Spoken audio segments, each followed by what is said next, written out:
सध्या आषाढी यात्रा सुरू असल्यामुळे ठिकठिकाणी नाकेबंदीला सुरुवात झालेली असून याच वेळी गोव्याहून डुप्लिकेट विदेशी दारू धुळ्याकडे जाणारी असल्याची टीप ही अकलूज इथल्या राज्य उत्पादन शुल्क विभागाला मिळाली।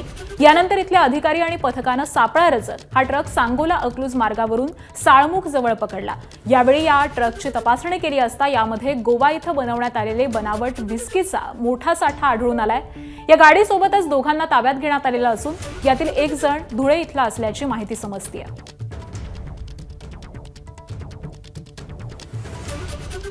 सांगोला इंदापूर गावात महुली गावात हा ट्रक इंटरसेप्ट करण्यात आला।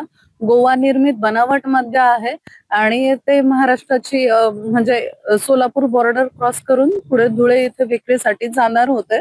एकूण विस्कीच्या बनावट मद्याच्या विस्कीच्या 700 बॉक्स आढळलेले आहे। एकूण मद्याची किंमत 1.25 कोटीच्या घरात होते, 1,25,00,000च्या घरात होते।